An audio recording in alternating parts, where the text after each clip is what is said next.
আর এই মুহূর্তে ব্রেকিং নিউজের দিকে নজর রাখা যাক। দিলীপ ঘোষকে সেন্সর করল জাতীয় নির্বাচন কমিশন। দিলীপের বক্তব্যে আর নির্বাচনী আচরণ বিধি লঙ্ঘিত হচ্ছে, ব্যক্তিগত আক্রমণ করেছেন দিলীপ ঘোষ। দিলীপ ঘোষকে এবার সতর্ক করল নির্বাচন কমিশন।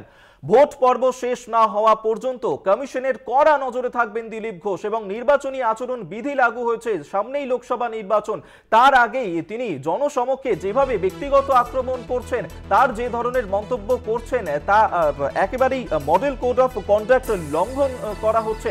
সেই কারণেই এবার দিলীপ ঘোষকে সতর্ক করা হয়েছে, সেন্সর করা হলো দিলীপ ঘোষকে। বর্ধমান দুর্গাপুর লোকসভা কেন্দ্রের বিজেপি প্রার্থী তিনি, এবং একাধিক মন্তব্য করেছেন। কখনো মুখ্যমন্ত্রীকে নিয়ে তিনি কটূক্তি করেছেন, কখনো তারই প্রতিদ্বন্দ্বী প্রার্থী তাকে নিয়ে কটূক্তি করছেন। যেভাবে তিনি একের পর এক বিরোধী দলের নেতা নেত্রীদেরকে নিয়ে মন্তব্য করছেন, অত্যন্ত ব্যক্তিগত আক্রমণে যাচ্ছেন দিলীপ ঘোষ।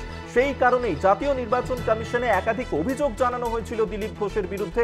এবার দিলীপ ঘোষকে সেন্সর করলো জাতীয় নির্বাচন কমিশন। আমরা এই নিয়ে আরো বিস্তারিত জানবো। সত্য সুন্দর ভট্টাচার্য আমাদের সঙ্গে এই মুহূর্তে টেলিফোনে রয়েছেন। সত্য, ঘোষকে আবারও সেন্সর করলো জাতীয় নির্বাচন কমিশন। তার কারণ এর আগেও লক্ষ্য করা গিয়েছে যে দিলীপ ঘোষকে শোকজ করা হয়েছিল এবং 48 ঘন্টার মধ্যে মুখ্যমন্ত্রীর বিরুদ্ধে যে ধরনের মন্তব্য করেছিলেন, সেই মন্তব্যের পরিপ্রেক্ষিতে কিন্তু দিলীপ ঘোষ পরে ক্ষমা চেয়ে নেন।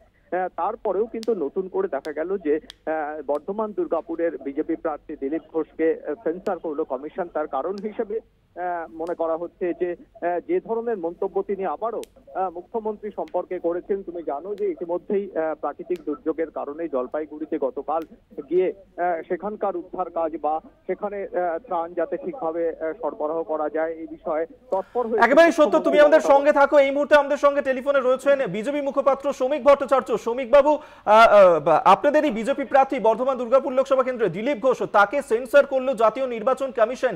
যে ধরনের মন্তব্য তিনি করেছেন তা মডেল কোড অফ কন্ডাক্টকে লঙ্ঘন করছে, এমনটাই কারণে কড়া পদক্ষেপ জাতীয় নির্বাচন কমিশনের। কি বলবেন?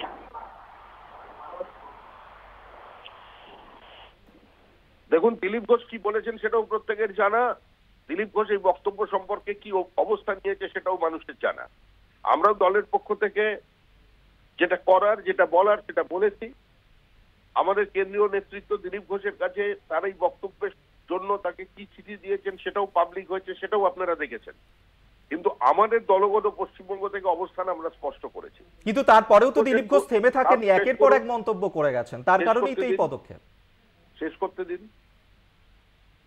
দিলীপ ঘোষ একের পর এক মন্তব্য করছেন বলে আপনারা দিলীপ ঘোষের বিরুদ্ধে অভিযোগ করছেন। একবার বাজান তো, কেন্দ্রীয় মন্ত্রীকে বলছেন চুল দাড়ি ছিঁড়ে ফেলবো, দাড়ি কেটে নেবো, মাথার চুল ছেড়েও বিজেপিকে ঝাঁটা লাঠি নিয়ে আক্রমণ করবো। আপনি কবার আমার প্রতিক্রিয়া চেয়েছেন? কবার প্রতিক্রিয়া চেয়েছেন? দিনের পর দিন একবারও এইটা নিয়ে আপনারা আলোচনা করছেন যে 2রা মের পরে 27 দিনে 56 জন কর্মী খুন হয়ে গেছে? আলোচনা করেছেন প্রসেনজিৎ দাস দমদমের বাবা মায়ের একমাত্র ছেলে, তাকে খুন করে বাড়ির বারান্দায় টাঙিয়ে দিয়ে আসা হয়েছে, এবং তার মা যখন ভ্যাকসিনের লাইনে দাঁড়িয়ে আছে, যার শুধু বেঁচে থাকার ইচ্ছা তার এই কারণেই যে সন্তান হারার পরে যে তার স্বামী শয্যাশায়ী, তিনি মরে গেলে স্বামী জল না পেয়ে মারা যাবে, সেজন্য ভ্যাকসিন নিতে গিয়েছিলেন, ঘাড় ধাক্কা দিয়ে বার করে দিয়েছে লাইন থেকে। প্রতিক্রিয়া নিয়েছেন? দিলীপ ঘোষ মুখ্যমন্ত্রী পরিবারকে এমন কোনো কথা বলেননি, সচেতনভাবে আঘাত করার মানসিকতা নিয়ে বলেননি। তিনি রাজনৈতিকভাবে বলতে গিয়ে যে শব্দবন্ধ ব্যবহার করেছেন, সেটা কারোর ভাবাবেগে আঘাত লেগেছে। তার জন্য আমরা দুঃখিত, আমরা ক্ষমা প্রার্থী। পার্টি এটাকে এন্ডোর্স করেনি এবং দিলীপ ঘোষও করছে না। তারপরে দিলীপ ঘোষ তার স্বতঃস্ফূর্তভাবে কথা বলছে। একজন রাজ্য সভাপতি দিলীপ ঘোষ 100-র বেশি মৃতদেহের গলায় মালা দিয়েছে, 100টা ডেড বডির উপরে মালা দিয়েছে। মনে করুন, তার কোনো প্রতিকার হয়েছে? কোন পুলিশ তার কথায় তার চোখের জলের হিসাব রেখেছে? আজকে বলছেন দিলীপ ঘোষ বক্তব্য রাখবে। আজকের পরিস্থিতির বাধ্যবাধকতায় দিলীপ ঘোষের আজকে ভাষার পরিবর্তন হয়ে গেছে। ধন্যবাদ আপনাকে। বিজেপি মুখপাত্র শ্রমিক ভট্টাচার্য আমাদের সঙ্গে টেলিফোনে ছিলেন। আপনাদেরকে জানিয়ে রাখবো যে এবার জাতীয় নির্বাচন কমিশন সেন্সর করলো দিলীপ ঘোষকে। এর আগেই শোকজ করা হয়েছিল তাকে, কিন্তু যে ধরনের বক্তব্য তিনি রাখছেন, যেভাবে ব্যক্তিগত আক্রমণে যাচ্ছেন, সামনেই লোকসভা নির্বাচন রয়েছে এবং সেই নির্বাচনের আগে ইতিমধ্যেই নির্বাচনী আচরণ বিধি লাগু হয়েছে, তার মধ্যে এই ধরনের মন্তব্য। আমরা আবারও কথা বলবো। সত্য সুন্দর ভট্টাচার্য আমাদের সঙ্গে রয়েছেন, প্রতিনিধি সত্য।